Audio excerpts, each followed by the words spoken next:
بسم الله الرحمن الرحيم وهبينما قميصة أو جمعة أي سوق ليسو تضوية لباتنك بشا مارج سنة كاللبكون لباتن يشن أو كوبهجن تضوية لباتنك بشا رمضان سنة كن أفر بقول أفرتن يلح تاريخ ده هجرية كسو دوادا مركله يا برامجكي قبرها أو أن إذا كوسو قدوينين وراركي يدعودي كودن بيا عالم ككدعي ساعده لسوق دافي إلى يو دقيقة qodobada barnaamijka caawan idinkugu haynana waxaa ka mid ah Vladimir Putin oo haraati ku dhuftay damaca Trump ee ku aadanah in uu la wareego jasiiradda Greenland waxaana uu ka digay dagaal toos ah oo aagga barafku ku hareeraysan yahay ka dhaca faahfaahin ayaa ka soo baxaysa wacdarihii gantaalada Xuutiyiinta iyo nidaamka difaaca ee Mareykanka maanta ku kala qabsaday hawada Tel Aviv kadib markii ay fashilmeen kuwii Israa'iil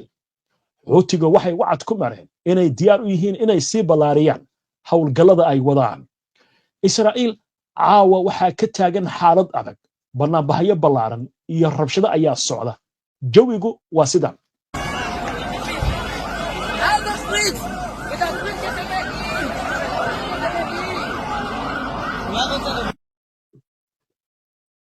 banaanbaxyadan ayaa lagaga soo horjeedaa qorshaha dagaal ee Netanyahu wararkii ugu dambeeyay ayaan idin soo gudbinaynaa Turkigana si adag ayuu ganafka ugu dhuftay dhaleecaynta caalamiga ah ee la xiriirta xarigii duqa magaalada Istanbul ee ka soo yeeraysa qaar ka mid ah wadamada caalamka Iran oo jawaab ku aadan warqadii Trump caawa u dhiibtay mid ka mid ah dalalka Carabta haddaba maxaa ku qoran dhabaalkan looga falcelinaya handadaada iyo yabooha wada hadal ee isla socda ee madaxweynaha Mareykanka uu u soo diray madaxda Iran faahfaahin baan idinkaga haynaa amuurtaasi Yurub ayaa isku dayaysa in ay buuxiso taageerada military ee Ukraine ay ka heli jirtay Mareykanka laakiin waxa la leeyahay waxa ay ku yaboohayso waa cirbad bad lagu tuuray sheekada ugu dambeysay ee barnaamijka idinkugu hayaara waxay ku aadan tahay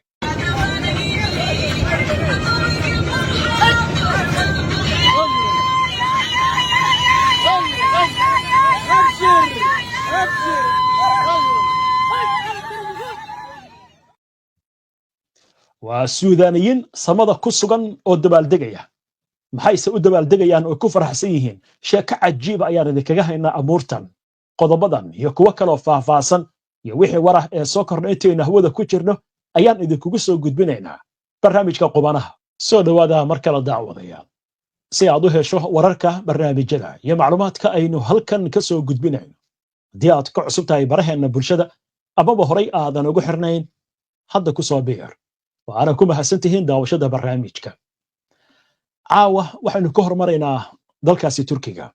هالكاسي أو مسؤولية ودن كاسي أي جيس كاسي عدد أقليين دالي عين تكسو يريسا ودبدا عالمك لوغسو هرجيدو عريقي إكرام إمام أوغلو دوقي مقارده إسطنبول يوريبا سيدا مسؤولية ودن كاسي تركيا أي رقم ميان dadka banaanbaxyada sameynaya ee ka soo horjeeda xarigaasi arrintan waxa lagu macnaynaya inay tahay laba wajiilinimo sababtu waxay tahay waa leeyahay qaar ka mid ah wadamada ku dhaliilaya wadanka Turkiga talaabooyinkan uu qaaday Israa'iil marka qasa waxa ay ka wado indhaha bay ka eeganayaan baa leeyahay haddaba aynu eegno warbixin goordhow ay soo toortay wakaaladda wararka ee Anadolu ee laga leeyahay dalkaasi Turkiga wasiirka cadaaladda ee dalka Turkiga Yilmaz Tunç ayaa u sheegay warbaahinta caalamiga ah ee ku sugan Istanbul in Ankara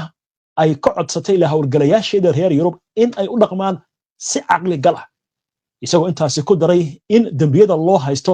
Imam Oglo ay culayskeeda leeyihiin oo ay mudan yihiin in la xiro wuxuuna yiri ma doonayno inaan xabsiga dhigno siyaasi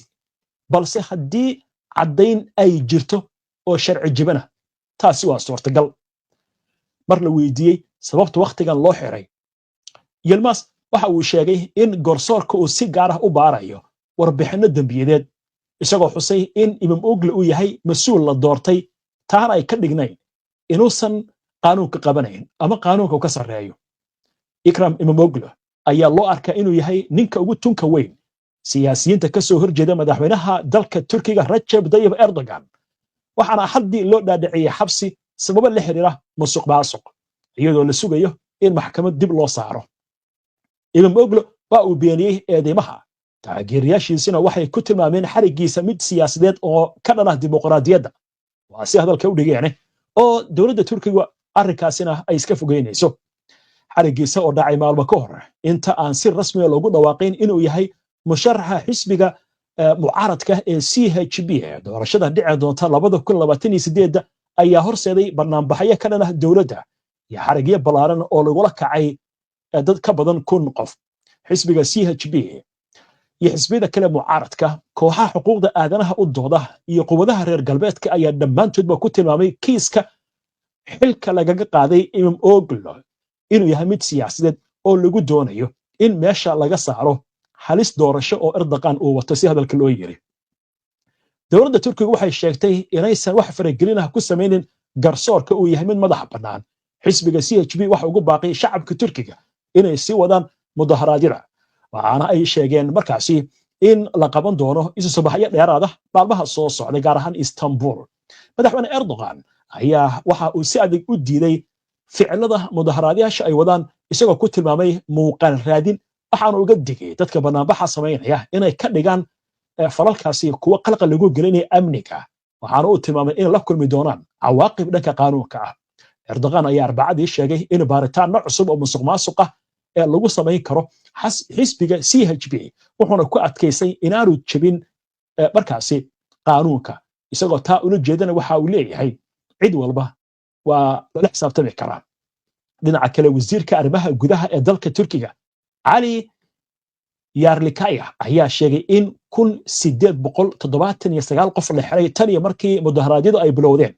Arbacadii la soo dhaafay waxaana intaasi uu ku daray in maxkamaduhu ay amar ku bixiyeen in lagu sii haya xabsiga 260 qof Yarlikaya waxa uu sheegay in 489 qof la sii daayay halka 662 kalena weli lagu hayo baaritaan iyadoo 150 askarina ay dhaawacmeen kooxaha xuquuqda aadanaha ayaa waxay ugu baaqeen in Turkiga uu baaritaan ku sameeyo waxay ku tilmaameen xadgudubka xoogga ee booliisku adeegsanayo intii lagu jiray barnaamijyada waxayna dowladda ugu baaqeen inay ogolaato mudaharaadyadu inay u dhacaan si nabad ah hogaamiyaasha reer galbeedka ayaa si weyn arrintan u muujiyay sida uga soo horjeedaan halka madaxweynaha waddankaasi Faransiiska Emmanuel Macron uu khamiistii cambaareeyay waa sida dalka u dhaye weerar dhaawac ka dhan ah dimuqraadiyadda Turkiga dhinaca kale hay'adda kormeerka iyo xakamaynta warbaahinta ee Turkiga ee magaceeda loo soo gaabiyo RTUK ayaa khamiistii ku dhawaaqday waa maanta in la joojiyay baahinta mid ka mid ah telefishinada mucaaradka waxaana lagu eedeeyay horinta nacayb colaad ku salaysan iyo tibinta mudaharaadyadaasi waaye haddaba sheekadan waxay noqotay sheeko la yaab leh waddamadii reer galbeedka oo waxa dhacaya aad la socotaan hadda maantay ayadoo dadka adeeganayaan marka Gaza oo la isku diyaarinay afurkii ayaa Israa'iil duqaysay waa suuq ganacsi hadda cid ka hadlaysa ma jirto barnaamijkan Turkiga ka socdana qayla isqabsatay waa qalad dadkan si qaldan baa loo isticmaalayaa xoog baa loo isticmaalay Erdogan baa ujeedada wata marka horey wuxuu yiri Erdogan reer galbeedku waa laba wajiilayaal oo si hadalku yiri ayadii muuqata inuu arkayna haatan waa tahay waynu arki doonaa wixii ku soo kordhay arrinkaas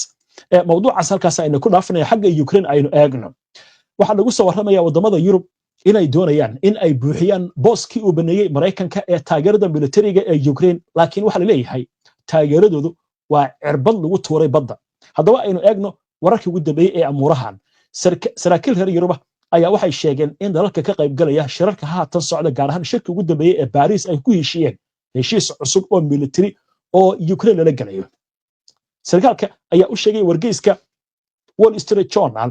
in kulanka lagu go'aamiyay in Ukraine la siiyo 2 milyan oo rasaas ah taas oo qayb ka ah 17 milyan oo euro oo sanadkan lagu ururiyay sanduuqa taageerada Yurub ee Ukraine wargeysku waxa uu sheegay in qorshaha Faransiiska iyo Britain ah in ciidamo Yurubiyan loo diray Ukraine uu wajahayo caqabado iyadoo Washington wax ballan qaad aysan sameyn isla markaasna mas'uuliyadda sarsare ee Mareykanku ay diidayaan qorshaha Yurub waxa kaloo la sheegayaa in cabsida ugu weyn ay tahay Yurub haysata in haddii ciidamo ay geeyaan waddanka Ukraine oo marka ay isku dhacaan ruushka taageerada maraykanka inaan la hubin